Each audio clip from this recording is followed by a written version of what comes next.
Hello, good afternoon. Welcome to TableTakes on Gen Con TV. This is Gen Con's flagship program. We bring you every week news of the tabletop gaming world and sometimes other news as well if we can find some way of tying it back to tabletop gaming or not. But hey, we always start with sort of like catching up with each other because this is Zoom world and many of us don't see each other except on this show. We become friends here. So let's find out. JVM, what have you been up to? I've been up to a whole lot. I've been a busy man.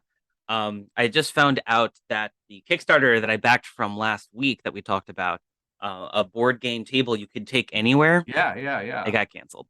Oh, It got canceled. They're gonna relaunch, so I just gotta wait for them to relaunch it, and then I'll be able to kick back it again.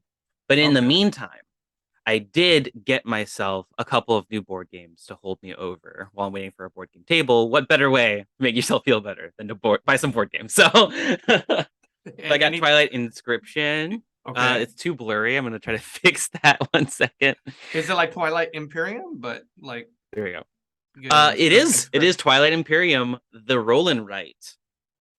Yeah. So you roll a bunch of dice and you try to take over the galaxy, and okay. it's half the time, more than half of the time it takes to play Twilight Imperium, which is great, which is what Wow. people demanded. Wow. So yeah, I won a lot of awards this Wow. year for like Cool. excellence and like game designing, like innovation and stuff like that. So that's very cool.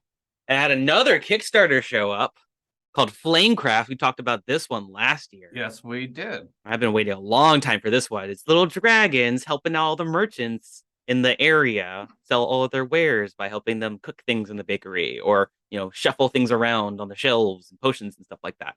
So very cute, very involved. I'm These are very not the excited about dragons I grew up with. it. Super excited to play it. Cool. Noir, the Noir Enigma. How are you? What are you up to? Oh, just vibing. I've gotten addicted to the hobby of 3D printing, so I went off Oh, and got some airbrushing stuff and a number of mini paints.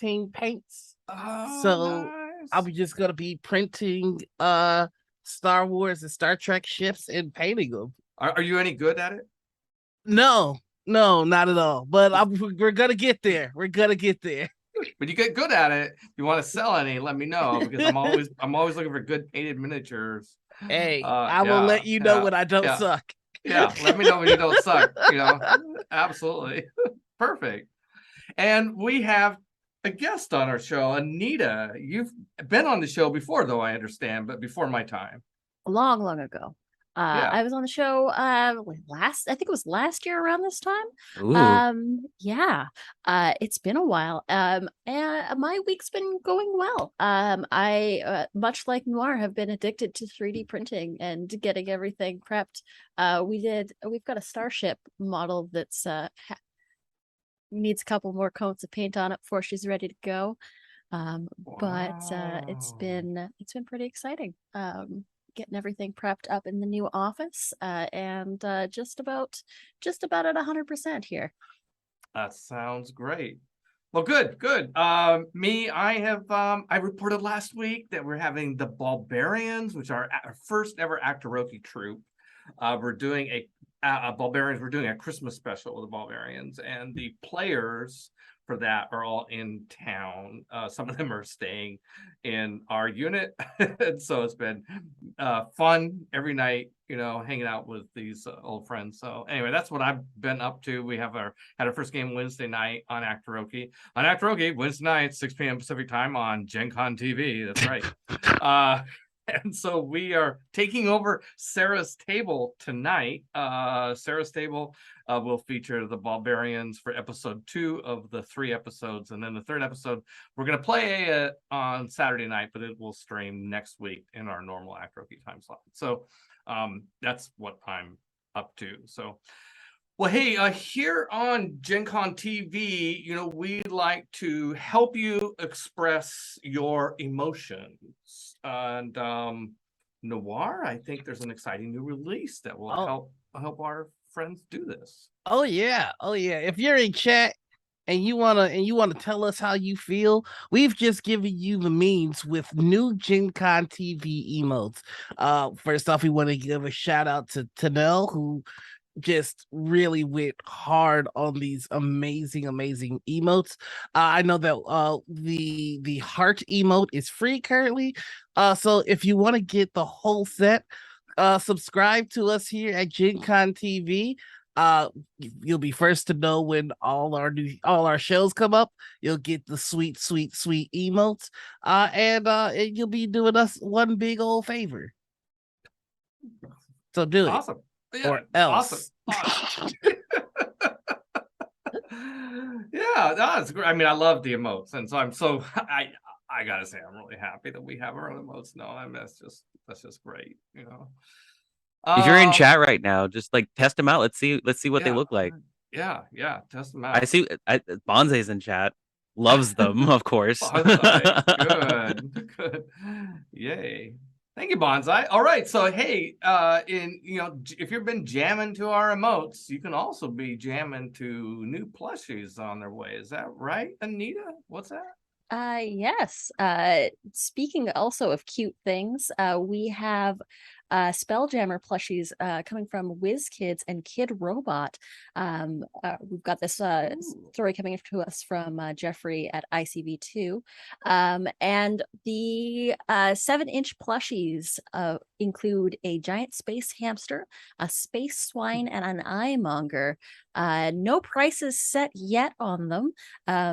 But they are set to be released in March 2023. They are adorable. They are so cute. And I want the space hamster so that I can have a miniature giant space hamster. I want a whole bunch of space hamsters. I will name it Oob. But they're plushies. Are they like 25 millimeter? Probably 7-inch plushies. 7-inch. So, oh my God, they're like yeah. gigantic Titan. Yeah. Titan size space hamster. Perfect. Well, they should be. Well, it is a giant space hamster in the game, but there's also a miniature giant space hamster that is owned by Minsk named Boo. Boo. Yeah. All right. Wow.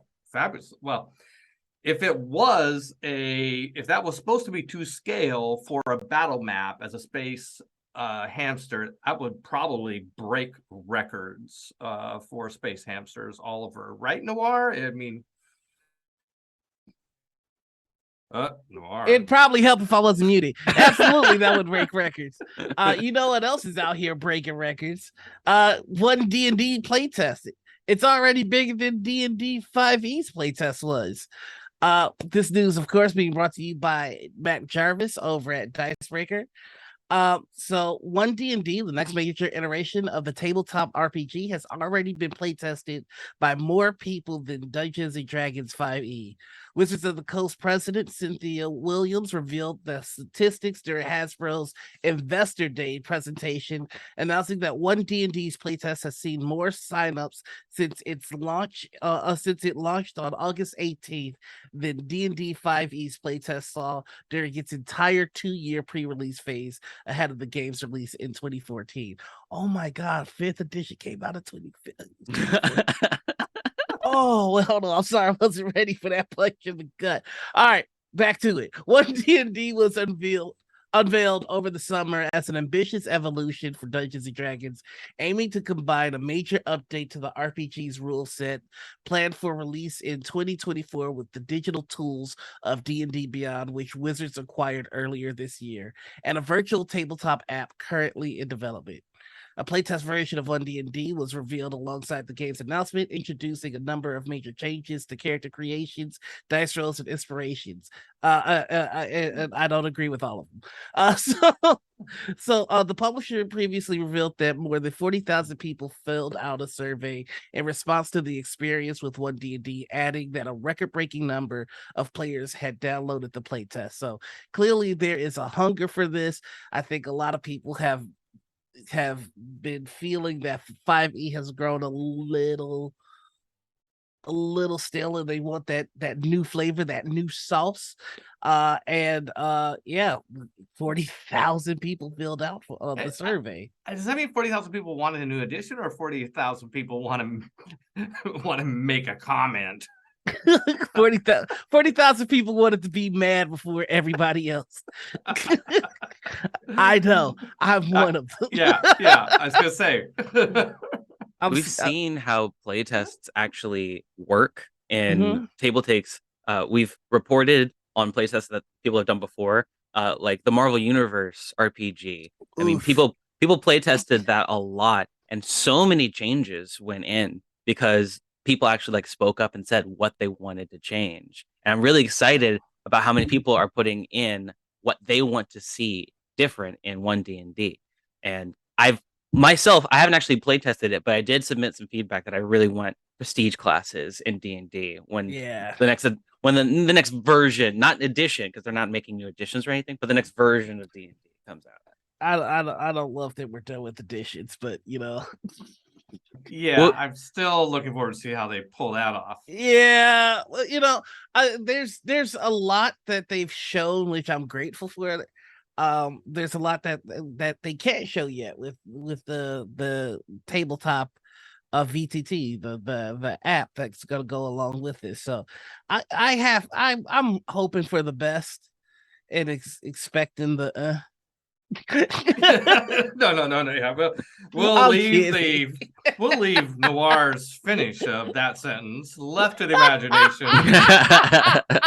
No, they're gonna do great. This is D&D. It's the mothership for a reason. That's right. Bonsai is in chat, and I just want to say I agree. There needs to be more lightsabers. There needs to be more space blood. Letting you do telepathy in D&D. More lightsabers in D&D. Okay. Sure. I mean, since there aren't any, we could just have one. That would be more, right? Yeah.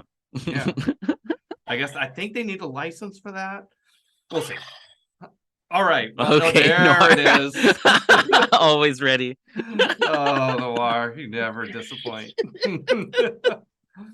Well, speaking of Wizards of the Coast, Wizards has also there's some Magic the Gathering news coming along this way. So they have announced their new licenses that they've acquired for their Universes Beyond partnerships, and those licenses are with Final Fantasy and Assassin's Creed. So if you're not up on this, they've done a lot of licenses in the last few years where they take and create what they call secret lair cards, which are supposed to, generally they're like reprints of other cards, but with new art, with new, I don't know, whatever. And they have they get a license to do something.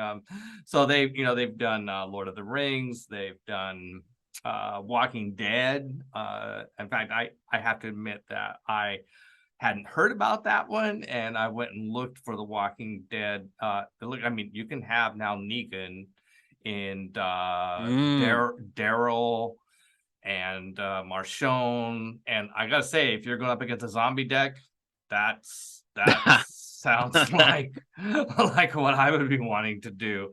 By the way, this article was posted by Jeffrey Dom Sanchez, dear friend of ours here at Gen Con DV, on ICV2. So thank you, Jeffrey. Shout out to you.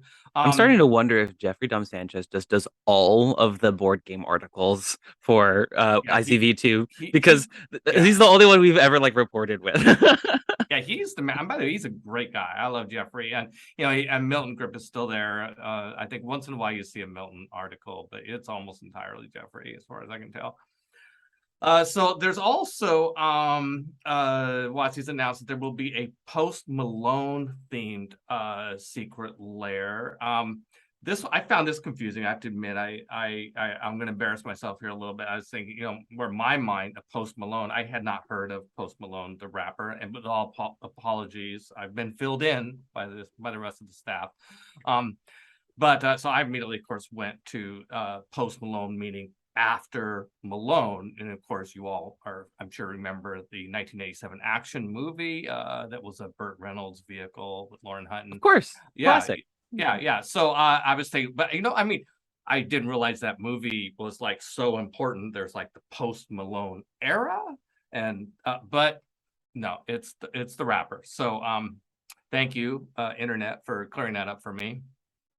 And so but yeah, so there's going to be a secret lair drop of Post Malone cards. So that's coming. Also, by the way, this has nothing to do with this particular article, but I gotta say, in more WotC news, that Renegade is doing some table games, some board games that are classically were WotC or Hasbro games, and they've announced that they're doing Diplomacy and Squad Leader and Axes and Allies. And now this caught my eye because these were all called classic Hasbro games. The fourth one was Robo Rally, and I'm like, Robo Rally? Oh, that's really cool. That's now considered a Hasbro classic.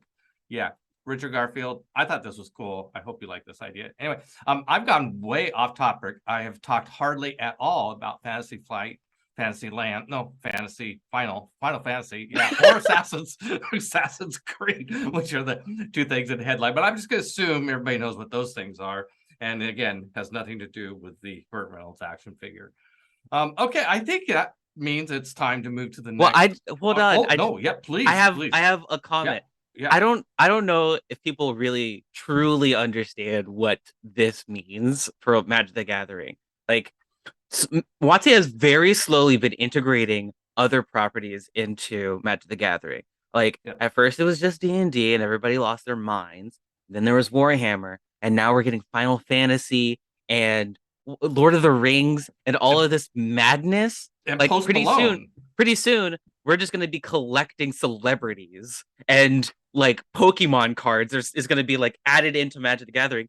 It's a fiasco. It's mayhem. It's awesome. It's awesome. By the way, I wanted to do this in the 90s when I was there, and nobody liked this idea. I remember pitching to the WotC board that when we got TSR, we could do D&D Magic crossover products, and maybe that helped the board come along with the idea of buying TSR. But then when it happened, nobody in the Magic team wanted anything to do with D&D. Nobody in the D&D team wanted anything to do with Magic the Gathering. But now it's happening. So I actually reached out to all my former board members from 30 years ago and said, by the way, I told you this would happen, and it has. There we go. Promise fulfilled. But what are the implications of a Post Malone themed Magic like set? Like, think about it. Post Malone's one person, so theming an entire like set of cards around him. Like, you have to be so creative to make these things up. Javion, I understand the concern. I do. But I'm not even concerned. I'm just like boggled. These are they're not a whole expansion. It's what they call their secret lair. Right. And just like maybe 10 cards. Okay. And they're just sure. They're replacement cards for. I mean, they're the same card that's already out there, but with new art. It's not a whole set. It's not a whole expansion. You can't just tease Post Malone Magic the Gathering cards and not have any previews, WotC. Like, I want to see these cards. What? Yeah. Okay. That's fair. I got nothing on that. I mean, soon. We'll see them soon, I'm sure. What can I say? Okay. I mean, is there anything else that Wizards is up to, Javion? I mean, anything else you want to get off your chest? Oh yes, there's plenty. I am a huge proponent for introducing new players to board games. I love teaching them, of showing people what there is to get excited about when it comes to things that I like. So I was very excited to hear about the starter commander decks that Wizards of the Coast has just revealed for Magic the Gathering. It's an entry-level commander format product. For those of us who maybe haven't played a lot of Magic the Gathering, don't know what Commander is, it's basically Magic the Gathering doubled. It's twice the size of Magic the Gathering. So typically you'll have decks around 40 to 50 cards or something like that. Well, in Commander, you have 100 cards. And you double your health total so you can play longer, and you can get really deep into like the combos and the intricacies of your Magic the Gathering deck. Well, that can be a little daunting for new players typically. Well, with Commander, starter Commander decks, people are actually going to be able to jump into it a lot easier and even learn how to play Magic the Gathering by using these easy to use, ready to play decks. So they're pre-made decks. centered around one character card, which is usually a planeswalker, but they're called commanders. And this commander has special powers that activate when you do certain things with your deck, which is really cool and an interesting way to introduce Magic the Gathering players to all, or rather beginners, to all of the intricate glossary terms involved with a really complex card game.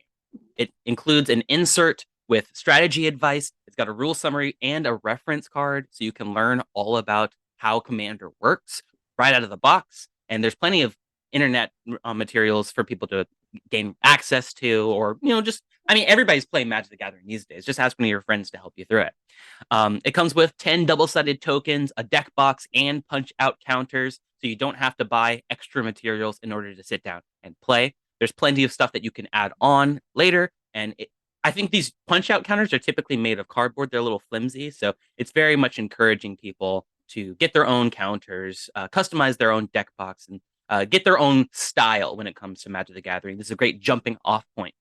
Another great thing is that all of the sets that have been announced, the decks that have been announced, are all 2-color decks. 3-color decks might be a little bit complicated for beginners, so I'm glad that they went with this change so that you can still get a bunch of variety with the different decks that you can choose from. Still pick something that's true to your play style when it comes to battling card games, but still not have it be too complicated to understand. The 5 decks that were announced are called First Flight, which is a white and blue deck, Grave Danger, which is a blue and black deck, Chaos Incarnate, which is black and red, Draconic Destruction, which is red and green, and Token Triumph, which is a green and white deck. All of this is set to release in December this year, December 2nd. So you don't even have to wait like half of the month to get your hands on one of these decks. I really like playing Commander because I like playing a pre-made deck. I don't like having to pick and choose which cards go into my deck. That will probably come later with a lot of experience, and I don't have that much, experience with decks or Magic the Gathering anyway. So I really like playing with these big decks because I can just sit down, hand one to somebody, and we just start playing. There's like rookie decks and stuff like that that are a little bit smaller that people can still take advantage of. But this is a great way to introduce larger concepts and more complexity to beginners. Well presented, Javion. I'm with you. I think that's great. I think that we should have a if we could combine these two ideas, go back to the secret lair. I think we should have a TableTakes secret lair. Yes. And all of us could be commanders. Right. We have the Javion commander deck versus Noir commander deck. I I'm think Marcus is blue, black, red. Yeah. Marcus's card has to be a planeswalker because he's got King Marcus. Yeah, King Marcus. Of course, he's the Gen Con TV commander planeswalker for sure. Yeah. Okay, is that it for Wizards news, Noir? Well, no, the Wizards, they're not done yet. The hits keep coming. And this has been brought to us again by Jeffrey Tom Sanchez. Wizards of the Coast unveils Magic the Gathering Secret Lair 30th anniversary countdown kit. Wow. So this contains 30 popular cards from different eras of Magic history. Wizards of the Coast unveiled a Secret Lair's 30th anniversary countdown kit, a drop set from Magic the Gathering, which will be on DTC pre-order for November 1st through 4th, 2022. This set is scheduled for delivery in most regions on December 1st, 2022. The Secret Lair brings back popular artists and designers to create cards for a 30-year countdown limited run set. The set features 30 popular and tournament-winning cards from throughout Magic's 30 years. These cards will have different treatment, including retro frames, alternative art, and the heavy metal style treatment first featured in the Party Hard Shred Harder drop. Additionally, each card in the set has a 30% chance of being upgraded to a traditional foil. Cards announced for this set thus far are Chrome Mox, Shark Typhoon, Necropotence, Birthing Pod, Elspeth, Sun's Champion, Nicobolus, God Pharaoh, and Blood Braid Elf. This set will retail for $149.99. Elspeth Elspeth is already getting the retro treatment. I remember when Planeswalkers first came out in Laurelwind, and now here we are. I believe Magic did something similar to this way back in the day with their tournament set, where they had a lot of tournament winning cards. In the back, it was like this silver and gold treatment, which was basically wizard printed proxies. Um, yeah, I love when they do stuff like this. However, I be wary. I don't know that these will be tournament legal. I'm fairly certain they probably won't be, but they are cool to have as a collector. Yeah, my understanding is most of the Secret Lair cards are not tournament legal. Yeah. Anita, as our special guest for this week, I'm curious what you think about Secret Lairs or just Magic in general. Do you have any experience? So my experience in Magic is getting my butt whooped in Commander by Noir several times over. My Golgari Dredge deck did not stand a chance against the blue-black madness that Noir brings to the table. That sounds like Noir. I can neither confirm nor deny these allegations to be true. Uh-huh. All right. Well, hey, how about this, Anita? You got any news that has nothing to do with Wizards of the Coast? I like Wizards of the Coast. Great company. I am happy to oblige. In fact, we've got news about the Avatar Legends pre-order that is coming soon from our friends over at Magpie. So coinciding with the release of the core book, Magpie is also releasing Dice Pack, Combat Action Deck, and the first full supplement, which is Wan Shitong's Adventure Diary. The pre-order opens up on October 12th this year, with the retail release set for January 25th of next year. The pre-order actually has options. So they've got different tiers of pre-order. They've got a version with the just digitals, digital and physical copies, as well as digital toolkit versions that are compatible for enhancing your gameplay with a VTT or other assistance there. There's also news that a starter set for Avatar Legends is coming to Target stores in Q1, and that includes a rule set, a map, and dice. And there is a New Republic setting that's forthcoming in the summer, so that you can build your own adventures in the Avatar world. Oh, that's great. Awesome. Okay, well, enough news that has nothing to do with Wizards of the Coast. I had to give you a little bit of levity. There you go. Okay, so Chase Carter at Dicebreaker has broken the news that Lego and WotC have entered into an arrangement to do a D&D Lego set. Well, I think we covered this before, but the new news is that Lego is crowdsourcing to fans ideas for the Dungeons and Dragons set. So they're working on this set. They're popular. Legos, of course, are very popular. The Danish brick mongers have posted the competition to the Lego website, Lego Ideas website, and outlining the rules for submission and what you have to do and how to vote. And it will be judged by a group of employees of both Lego and Wizards of the Coast employees. We get to judge on this. If you go to the site, there's some ideas already on the folder: beholders and dragons and mimics, and there's even a tavern. I mean, that's a great thing to teach the kids about right off the bat. Yeah. Let's see. But I think we should have some ideas. So I'm going to pitch an idea here. Oh, by the way, I should mention that Lego's paying for these. If your idea wins and gets made into Legos, you get some royalties for it. So good job, Lego, on doing that. So so my idea that I'm going to submit is to have a Lego Sphere of Annihilation. Yeah. And then very famously, the Sphere of Annihilation appears in the Tomb of Horror. And I think doing the diorama, of the Sphere of Annihilation in that room, so the kids could go up and start learning how to touch a Sphere of Annihilation. That seems good to me. Now, how about you, Noir? Do you got an idea for a? Yeah, airship dragon battle. You fight a dragon on an airship. I've always wanted to do that. and I think it'd be cool to build it. So, That's actually a good idea as opposed to mine, which was oh no, Sphere of totally Annihilation, dumb. like man. It's a black it- sphere. Yeah. I had a campaign in when somebody put a Sphere of Annihilation in a bag of holding, so I Noir, Yeah, you should well, play in one of my games because I've had an airship dragon battle not once but twice in my campaigns. wow. So if you're looking for a good time on an airship, then come on over. Aren't we all? I mean, I might yeah. have to. I might have So to did on that. so, David, did Noir just steal your idea, or do you guys No, want no, no, no, no, no. no? I am a huge turtle fan. So if I don't get to see some turtles, if I don't get to see some fantasy races beyond, elf dwarf, orc, then I think that's what's gonna make me happiest.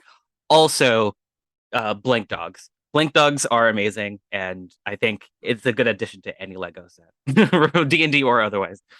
That sounds great. How about you, Anita? I'd like to see a set that's based off of the original AD&D Player's Handbook with like the big statue in the background and the 2 minifigs that are trying to pry the rubies out of the eyes. Score. That's you just broke the contest. I mean that is clearly nobody's gonna. Yeah. Okay. Just Mostly just because I think of the little minifigs in the positions of the players. Yeah. And then, Yeah. So we get to share the royalties, right? Because like this happened on our show, right? well, I kidding, mean, I just got to do my kidding, submission just first kidding. unless someone else thinks of it for me. There you go. Type it. Anita suddenly drops out of the Zoom call. All right, I'm out of here. Usually we don't call on God King Marcus, but I think we should call on God King Marcus, our technical producer. Do you got an idea you want to throw in here, Marcus? Oh no. We'll Not set translate up. for you. Radio So- silence. Radio silence. Marcus has got nothing. Oh wait, he's just typed in chat himself. He wants a Lego version of himself as God King Marcus. Oh yeah. All right. Good. That's a good one. Good one, Marcus. All right. Well, I think if all this makes role playing more accessible, then that sounds great to me. JV, you got anything else to say about accessibility? Yeah, I sure do. Coming from ICV2, once again, we have an article about an announcement from Fireside Games. Looks like they're going to be releasing Castle Panic Second Edition in retail this November for only $34.95. I actually did get a quick glance at it at Gen Con earlier this year, a little sneak preview of what Castle Panic Second Edition has that's different from the first edition. It's got all new artwork, a custom die, and heavier cardstock. This is really interesting because Castle Panic is typically only played with cards and little figures that you move around on a board and little tokens that you pull out of a box, but no dice. So what does this custom die mean? What could we possibly be rolling? It's Castle Panic is traditionally a castle defense or tower defense game. You got orcs and all kinds of goblins and trolls and ogres coming at you from all sides from the forest, and you have to play cards to deal damage to them as they approach. And if they break down all of your walls, they get to the treasure that's inside and they wreak havoc and you lose the game. So as long as you can massacre all of the monsters that are coming at you and withstand the giant boulders that they're hurling at your wall, you win the game. It's all cooperative. You can play 1 to 6 players and it only takes about 45 minutes. So it's great for all ages. It's slated for ages 8 and up, but we always know that that's just what they paid to have tested for. It's not actually the recommended age. So I played it a lot myself. And one thing that they've improved on since the first edition is that they're trying to improve readability for colorblind players. So typically that just means more patterns, more recognizable differences than just the colors on the cards or the tokens or the board, making it easier to chat with each other's players, strategize about which cards you're going to take from them and play with them, and hopefully win more often without having your disabilities get in the way, which I think is really, really cool. Wow. Okay. Well, that sounds great. Cool. Thank you, Javion. Yeah. Well, now we go to the next segment of our show, which is the bundles, and we have our guest, Anita, is the bundle boss for today. All right, Anita, take us away about the bundles.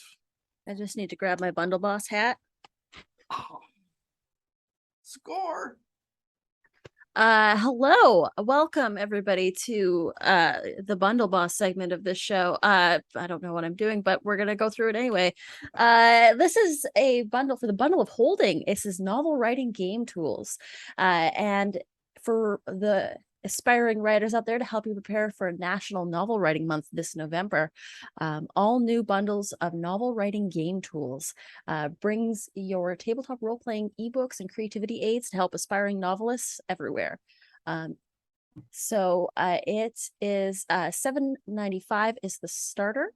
It gets you all 4 complete games and including Artifact, Apothecaria, Epitaph, and Mappa Imperium. If you pay above the threshold price, you get the bonus collection, including the Magus from friend of the show, Momotos, Bucket of Bolts, Back Again from the Broken Land, and 2 Apothecaria supplements, Maker's Market and the Wild Highlands. And then 10% of all these proceeds go to the NaNoWriMo Foundation, which it's a nonprofit charity that helps provide tools, structure, and community encouragement to help encourage people to finish 50,000 words of novel in 30 days. I have participated a couple years in NaNoWriMo. It didn't quite make it all the way to 50,000 words, but my good friend actually did, and has one of her books published on Amazon after finishing her Rimo. Wow, But yeah, that's fabulous. it's Well, very and cool. one of our shows on Jagat TV, Sarah's Table, is run by Sarah Moore, and she is a fan of participating in this too. So NaNoWriMo is a very fun time. It does get a little stressful, especially near the end, but it's all about just getting out there and writing as much as you can. It keeps you accountable. I did write or co-write one book. It was a role-playing book, and what I learned in the process is that I liked having written way more than writing. Meaning, There's nothing worse than a blank page, and these will help you maybe spur a little bit of your creativity. I think I learned just keep to not doing writing and encourage the people who are, because I have newfound respect for it. All right, thank you, Bundle Boss. Okay, it is time for Crowdfunder Court. Ba-bong. Boom, boom, boom, boom, boom. In Crowdfunder Court, each of the hosts submits a crowdfunding program for consideration by the court. Anybody who submits a crowdfunding program that does not pass the court's approval is beheaded. But we learned that meant that sometimes we figured out that Noir wasn't submitting things every week, and we realized, oh, if he doesn't, okay, so if you don't Can't lose your head. yeah, exactly. So the new rules are that if you don't submit, then you're considered to have lost automatically, Oh no. and you're beheaded. At least that's during my court. That's new rules because I'm old school. Yeah, yeah. I knew we shouldn't have let you lead. Already making changes. Already, that's right. Mixing it up. In Peter's court, you don't submit, you automatically lose, which means you're beheaded. So fortunately, I mean, that's really a good way to help participation. Yeah, that's right. Okay, so Anita, you're first up. No mercy. Just because you're new, there's no mercy. There's what do no you got? mercy in Peter's court. Yeah, what do you do? Yeah, sure. I have Code Warriors RPG from our friends over at Nerdburger Games, created by Craig Campbell. It is a cross between Mad Max and Tron. You play programs in a collapsing system, upgrading your programs to survive. There are rewards for digital copies of the books, in softcover copies, and I believe there is an upgrade for hardcover copies as well. And some custom D8s that are made by Q Workshop. I actually helped work on this project. I worked with Craig and did a lot of the graphic design for the book. So any of the page borders that you see, I actually designed the custom D8s that come with it. And I did the logo and a couple of other finishes for the book. It is fully funded with 20 days to go. And the game itself is so fun. I will Craig admit, you had me at Mad Max. Craig has promised to run the game for me at some point, and I'm very excited to get a chance to actually take it for a spin. But yeah, you're different types of programs in a collapsing system, and you're trying to survive and maybe save the system while you're at it. If Wow. you're a fan of the 90s cartoon reboot, it's also very similar to that in a lot of ways. It's very, very fun. Excellent. That sounds fantastic, Anita. So you're saying that because you're on the project, you can testify that I this can is, I can yeah. I can testify Right, that this right. is. Raise your right hand, testify. I have to look and see which one's my right hand again. Yeah, it's yeah, this one. yeah. Yeah, you do solemnly swear this is a good project. I do so swear. I'm already sold. I'm sold. Yeah, I'm sold. Excellent. Anita, you may keep your head. Jeez. Thank you. All right, that's right. See, this is why I didn't want to be the host until I was worried the power would get to me. Oh no. Noir's ready. Noir's ready, but we're gonna go to Javion next. Javion, sorry to catch you off guard there, Javion. I know you're trying to punt it down. Oh, that's all right. That's all right. Yeah. I'm good. Okay. Everyone here, by a show of hands, who here has ever run a RPG? Yeah. Oh, look at that. Never, not once. Oh, everybody has? Wow. Every single person here. I've never done it.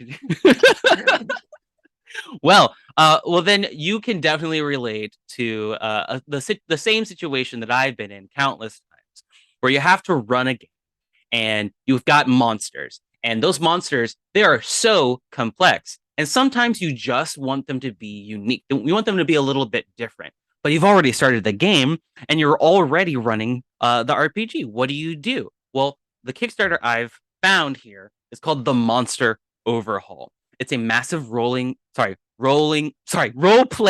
game bestiary designed for at-table utility. What does that mean? It's not a book that's designed for you to use before you jump into a game in preparation. I mean, I'm one of the laziest dungeon masters you'll ever meet. The only time I work hard on something is if I'm getting paid for it, like I am this week. But most of the time, I mean, I run a game every single week. I don't have time to come up with new and interesting monsters every single time I want to. Sometimes my players do unexpected things and I got to pull something out of the hat. That's what the Monster Overhaul is for. While you're playing, you flip to the right page and you instantly have tons of material, tons of content for you to use and pull out for your monsters or anything that you want to think of. Maybe you don't even know what kind of beast is lurking in the shadows in the forest. Find a page that lets you roll a die and decide which one you want. And then it's got plenty of things to add in. And the scope of content, the scope of mechanics that they've added in for each of these monsters or each of these beasts is incredible. Let me just give you a quick taste of one of the creatures that they've added in. The mercenary, not really a creature, but definitely an opponent that your players might come across. It adds in voices, like things that you might hear from them as you're approaching or as you're walking amongst mercenaries. How many of them you might how many of them might be in attendance at once. They've got rollable tables if you want some names for them, names of the actual mercenaries, but also the leader or the group. Treasure, things that they might be carrying along with them, how they move, what kind of damage they deal. It's so much content, all for tailor-made for people who are just pulling something out right at the table. It's great. There's over 200 monsters. They've got a huge table of contents to add in pretty much every trope that you've already seen. And the best part, there's a very broad spectrum of compatibility. It's designed with old school fantasy adventure in mind, which means you can play so many different genres, so many different RPG systems, not just D&D. It's one of the most valuable accessories that you can add in to any of your RPGs. You've got 4 days left if you want to back it. If you like the art or if you just need more supplements like I always do, definitely check it out. Either get the PDF version or splurge a little bit more to get the hardcover copy, or both. It ends Wednesday, October 12th, and it's a pretty low price point. I mean, if you just want the PDF, you get it for only $20, and it's so much content. definitely check it out if you are looking to run your games with a little bit more flair. Wow. Wow. I mean, that's good. I was skeptical there when you first came on the stage with another monster Kickstarter, but that one that sounds pretty good. All right. And your enthusiasm, as always, Javion, really helps sell it. It's my So secret weapon. you I'm may- always excited. you can keep your head for another week. Not just in case anybody is thinking, well, what about you, Peter? Did you just kind of sign up to be the crowdfunding court judge so that you wouldn't risk your neck? This court is rigged. Hell no, that is not what happens here. I also am going to present to the court my crowdfunding choice for this week, The Runaway Princess. So this is on Kickstarter. It has 19 days to go. It's called The Runaway Princess and Other Stories. So this is a fiction. It's not a game product specifically, but this is a fiction product. But, and all you experienced Dungeon Masters know what I'm talking about. Oftentimes we go to fiction to find inspiration. And especially since other gamers are less likely to be going to fiction, sometimes we find stuff that's really unique and interesting. And I think this one fits the bill. The Runaway Princess and Other Stories is a thrilling collection of short stories recounting the deeds and misdeeds of memorable women from African history, legend, and folklore. Has illustrations by a variety of African artists, which add spice and verve to this collection. A warrior princess defies her father and runs away to find love. A brave sister slays a dragon so her brothers can have dragon skin accessories for their initiation to manhood. A wily woman charms a prince despite her strange disguise. Another woman ignores her parents' warnings and follows her lover, who turns out to be a man-eating monster.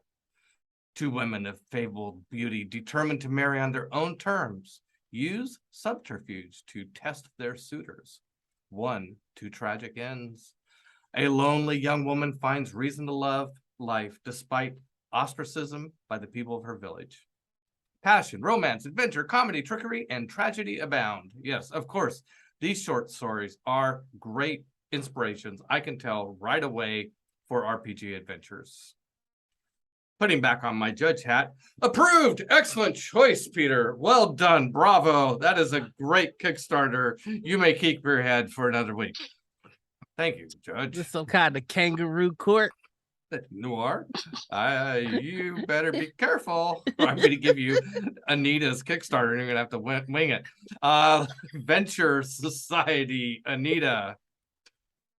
This one comes from Ninth Level Games. Venture Society, in this world of animals. The regions used to be at war with each other, but thankfully brave animals from each region unite for peace to form the Venture Society, which is a worldwide organization dedicated to helping others and encouraging harmony with your fellow animals. You are invited to join. This is a all-ages, non-violent RPG that focuses on building communication, social, and emotional skills. Got some very cute art in here, and it includes a guidebook, adventure prompt cards, tokens, dry erase character sheets, and 20 full pre-written adventures. It's fully funded with 6 days left to go, and I'd recommend checking it out. It looks adorable, and it looks like it would be good for all ages. So if you want to get the youngins into role-playing games, this one is definitely built to be young person friendly. And yeah, it looks really, really nice. Well, this court always stands for justice and bringing children into role playing. Those are the pillars of the court. So I think that you definitely deserve to keep your head for another week, Anita, or another year, however long it takes. I mean, I did give 2, so at least I'm good for the next 2. Well, 2 is very brave because it doubles your chance of getting beheaded. Oh. Yeah, but it doesn't work the other way. But very well done. You managed to get through that all right. And Noir, by the way, I'm just because you erase your name off of the next crowdfunder in the minutes, that does not absolve you. No. I don't know what you're talking about. Good try. Or did you change your mind about which one you're going to present? You know what? I have two that I would like to run through Two. real quickly here. Two. Yeah, that's Okay. right. All That's right. right. All right. Hit us. The first one is uh coins of the tarot. That's right. If you want to tell your future, we have tarot coins, which are a budget price metal coin deck. How do you shuffle? I guess you just put them in a bag and you jiggle them. Okay. Well, that sounds good to me. The coins are cast in zinc alloy, blackened, and then hand finished with a beautiful antique look. Coins are the diameter of a U.S. nickel, but about twice as thick, a bit smaller than the last tarot coins that this artist came out with.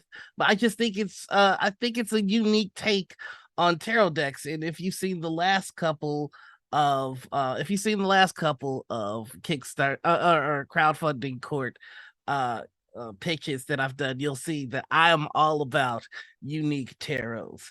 I believe it was a couple of weeks ago we did Javion's favorite, the Grey's Anatomy tarot deck, and this week we're doing tarot coins. But the next Kickstarter that I want to talk to you about, this is the big one. This is I just have to start by saying it is a monster manual called Riftborn Champions of the Multiverse. It's a 5e supplement that's bringing boss battles to 5e. Each monster has a normal form and a primal form, so you can kind of set the difficulty as you like. Let me just tell you about one of the monsters in this book. Please do. It's called a Giga Mimic, which is we've all seen mimics. It's a treasure chest. You go to get the treasure, it's got teeth. Well, what if the chest rolls up and the chest was the head and the body was just an insanely buff guy? That's a Giga Mimic, and that's in this book. Buy it. There's Approved.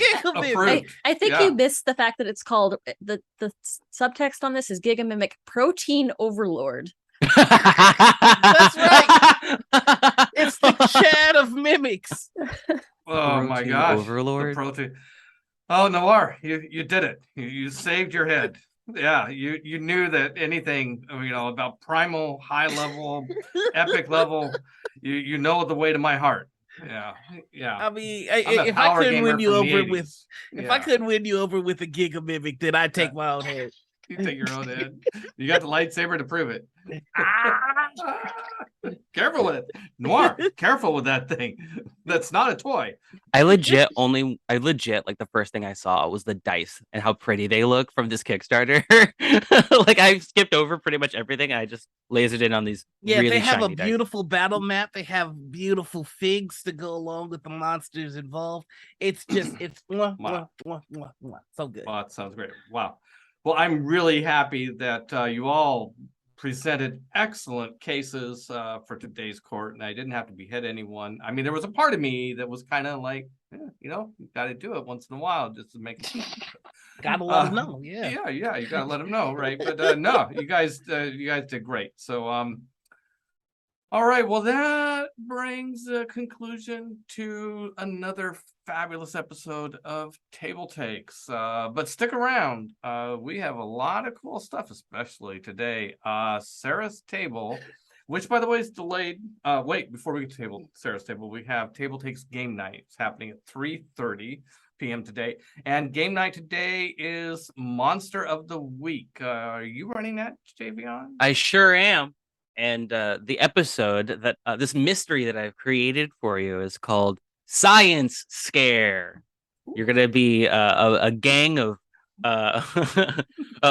funky misfit kids in a high school science fair with your spunky talking kangaroo companion, which Noir has so lovely contributed to the party. So it's gonna be all kinds of fun.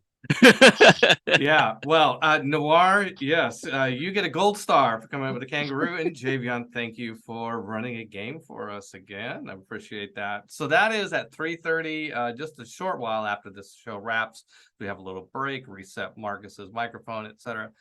And then at 5 normally 5 p.m. Pacific time would be Sarah's Table. We're going to start an hour later this week. Sarah's Table is going to start at 6 p.m. And we're excited. Sarah and I are collaborating to bring Actoroki to Sarah's Table. So we are going to Sarah's Table. Sarah's going to DM the Actoroki, the continuation of the Actoroki, the Barbarians Christmas special, which we started Wednesday night. So that's very exciting. It's a 3-part RPG session. The next session will be on our Actoroki next week. So but let's do things in order here. Okay, so done on Sunday, Dress to Quest will play at 4 p.m. Pacific time. This is a continuation of the prior series called Nerbotchery, which is D&D and cosplay, etc. Oh, and wait, is that not happening this week? Is that right, Marcus? It is happening this week. It was last week that we didn't have Dress to Quest. Okay, so it's coming. Dress to Quest will be on this Sunday. Next week on Monday, 4 p.m., we have the board games with the Brothers Murph. This is like one of the longest running shows we have had on Gen Con TV. Mike and Nick hang out and talk about board games, and then they play one. And they talk about whatever else. They're great fun. Love those guys. On Tuesday, we have Mark Tassin, who is he has an interview show called Out of Character. And he used to run the Writer Symposium at Gen Con, and so he is very well connected with a lot of authors, especially, and you never know who he's going to have on the show. So, and then I mentioned earlier, Wednesdays at 6 p.m., Actoroki will be there with the third and final episode of this 3-episode arc of the Barbarians for what will be the Actoroki Christmas special, which will come out on Christmas. Thursday, 10 a.m., Blood on the Clock Tower. The social deduction game that is just, we're very proud of this show on our channel. This show has been winning awards. It is really, really amazing. And then 4 p.m., we have Roll with Rem Alternus. Sarah Krause talks about and plays Shadowrun and other games, and she has interviews. She has a great show. And then on Friday, we're back to us for TableTakes and Game Night and Sarah's Table. All right. That's it. That's what I got. Anybody else got any parting words? Hi, Armando. Nope. Armando's in chat. Yes. Hi, Armando. And Hi, there's Armando right there, too, as well. Hi, Armando. What's up, Armando? Yeah, there you go. All right. Have a great week, everybody. Thanks for watching TableTakes. Don't go anywhere. We'll be right back. That's right.